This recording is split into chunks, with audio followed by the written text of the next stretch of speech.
صبر کا جو اجر ہے وہ بھی بہت بڑا ہے. عام طور پر انسان کو صبر کی ضرورت کب پیش آتی ہے؟ جب اس پر ظلم ہوتا ہے. اس سلسلے میں ایک واقعہ آپ کے ساتھ شیئر کروں گی جو آپ ہی میں سے کسی نے لکھا ہے. مجھے نہیں معلوم کہ وہ اپنا نام بتانا پسند کریں گے یا نہیں. بہرحال کس طرح ظلم پر انسان صبر کرتا ہے تو نتیجہ کیسے سامنے آتا ہے. کہتے ہیں کہ آج کل ہم سورہ نور پڑھ رہے ہیں تو مجھے ایک چھوٹا سا واقعہ یاد آ گیا.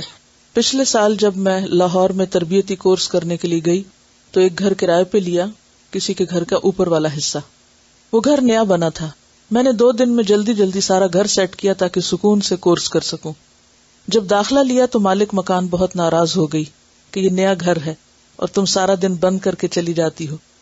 اس نے کہا کہ جو صفائی والی میری ہے تم بھی وہی رکھو تاکہ وہ میری مرضی کے مطابق صفائی کرے. مگر وہ صبح آتی تھی, میں نے اتوار کے لیے اس کو رکھ لیا اور روزانہ خود واپس آ کے صفائی کرتی. ایک دن واش روم کا گٹر بند ہو گیا کیونکہ نیا گھر تھا, ابھی ریت سیمنٹ پائپ وغیرہ سے نہ نکلے تھے. میری بیٹی بیمار ہو گئی, اس کو قے آئی تو بھاگ کر اس نے واش روم کے بیسن میں قے کر دی. اب صفائی والی نے جا کر مالک مکان کو بتایا کہ بیوی نے الٹی بیسن میں کروائی ہے اور اس الٹی میں جو کچھ ہے وہ مجھے خود نظر آیا ہے. یعنی اتنی تفصیل سے جا کر اس نے مالک مکان کو شکایت کی. مالک مکان نے صرف اتنی سی بات پر طوفان اٹھا لیا. میرے بھائی کو, والدہ کو, کزن کو, پراپرٹی ڈیلر سب کو بلا کر کہنے لگی کہ یہ گھر بند کر کے چلی جاتی ہیں, گھر خراب ہو جائے گا. امی اور بھائی بھی مجھے سمجھانے لگے کہ خاتون بہت اعتراض کر رہی ہیں, اور پھر وہی الٹی والی بات بھی بار بار مینشن کی گئی. لیکن میں صبر کر گئی, خاموش رہی کہ کیا جواب دوں.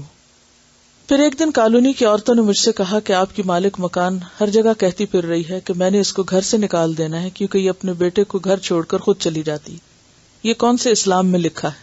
اور بھی بڑی بری باتیں کر رہی ہے. میری آنکھوں میں ایک دم آنسو آ گئے کہ اگر ان دنوں میں اس نے مجھے نکال دیا تو میرا کورس ڈسٹرب ہو جائے گا. میں نے کوئی بد دعا نہ کی, لیکن اپنے آپ کو حوصلہ دینے کے لیے ایک دم میرے دل میں یہ بات آئی کہ انسان کو تو اپنا بھی پتا نہیں کہ کب اللہ اس کو اس کے اپنے گھر سے نکال دے, مجھے کیا کوئی نکالے گا. اور صبر کر کے پھر اپنے کام میں لگ گئی. 2 دن بعد ان کے گھر کو تالا لگ گیا. صفائی والی روزانہ مجھے پوچھنے آتی کہ نیچے والی باجی کہاں ہے. 10 دن بعد جب تالا کھلا تو کسی نے مجھے بتایا کہ مالک مکان اور اس کی شادی شدہ بیٹی ہسپتال داخل رہی ہیں. خیر میں خبر لینے گئی, میں نے پوچھا کیا ہوا. کہنے لگی ہمیں تو خود سمجھ نہیں آ رہی, بیٹی کو کھانا کھاتے کھاتے ایسی قے آئی کہ بند ہی نہیں ہو رہی تھی, اور اپنی بیٹی کی یہ حالت دیکھ کر میں بلڈ پریشر کی مریض ہوں, میں بھی بے ہوش ہو گئی. دونوں ہسپتال کے کمرے میں 10 دن داخل رہی. میں نے مبارک دی اور کہا کہ کون سا مہینہ ہے. وہ کہنے لگی یہ حاملہ نہیں ہے. یعنی انہوں نے سمجھا کہ شاید اس کی شادی ہوئی ہے تو پریگنینسی کی وجہ سے یہ ہو رہا ہے. ڈاکٹر خود بھی پریشان تھی کہ یہ کس قسم کی قے ہے. سارا گلا چھل گیا اور کافی دن تک کھانا وانا بھی نہ کھا سکے. جب میری والدہ اور بھائی کو یہ قصہ معلوم ہوا تو مجھے کہنے لگے کہ آپ نے اس سے پوچھنا تھا کہ قے کس جگہ کروائی تھی. یعنی جب ان کو قے آ رہی تھی تو انہوں نے کہاں کی. اور جو سب مجھے برا کہتے تھے ان سب نے اپنی آنکھوں سے یہ سارا قصہ دیکھا اور حیران رہ گئے. میں نے مالک مکان پہ ظاہر بھی نہ کیا کہ مجھے کسی شکایت کا معلوم ہے اور نہ ہی کچھ جتلایا کہ کہاں کہاں میری باتیں کی گئی ہیں. الحمدللہ اللہ تعالیٰ نے خود ہی سب کو سمجھا دیا. میں نے صبر صرف اس لیے کیا تھا کہ میں قرآن پاک کی طالب علم ہوں. اگر میرے سے کوئی غلط بات منہ سے نکل گئی تو اسلام کا نام بدنام ہوگا کہ دین پڑھنے والے ایسے ہوتے ہیں, الہدا والے ایسے ہوتے ہیں. اب مجھے یہاں معلوم ہوا کہ اسی کالونی میں الہدا کی برانچ کھل گئی ہے, اور سب سے زیادہ خوشی کی بات یہ کہ میری والدہ بھی اس میں داخل ہو گئی ہیں. مجھے فون پہ بتایا گیا کہ بہت اچھا لگ رہا ہے اور سبق یاد کرنے کا طریقہ پوچھ رہی تھی. الحمدللہ. تو بات یہ ہے کہ اس کو کہتے ہیں صبر, کہ جب آپ پر ناروا قسم کا الزام لگے اور بے جا قسم کی آپ کے خلاف باتیں کی جائیں اور آپ اس موقع پر اپنے رویے کو منفی نہ ہونے دیں. اور پھر آپ دیکھیں کہ اللہ تعالیٰ کا یہ وعدہ ہے کہ ان اللہ مع الصابرین, اللہ صبر کرنے والوں کے ساتھ ہے. اور جس کے ساتھ اللہ کی مدد ہو جائے وہ وقتی طور پر امتحان سے تو گزر رہا ہے, تکلیف تو ہے, لیکن ناکام نہیں ہو سکتا. اللہ کی مدد ضرور آتی ہے.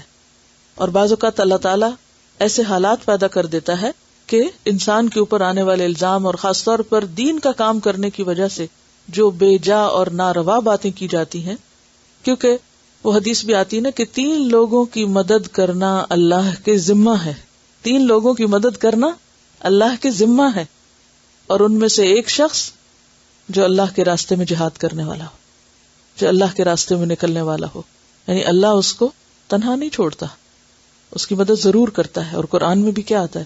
وَلَيَنْصُرَنَّ اللَّهُ مَن يَنْصُرُهُ، اللہ ضرور مدد کرے گا اس کی جو اس کی مدد کرتا ہے. اگر ہم اپنی ذات سے کسی کو تکلیف نہ دے رہے ہوں، کسی کے لیے پریشانی کا باعث نہ ہو، اور بے وجہ آپ پر زیادتی ہو رہی ہو، تو ایسے موقع پر اپنی زبان کو بند رکھنا. جہاں بدلہ لینے کا موقع ہو، وسعت ہو، وہاں معاملہ اللہ کے سپرد کر دینا. تو بات یہ ہے کہ صبر اگرچہ مشکل کام ہے لیکن اس کا اجر بہت بڑا ہے.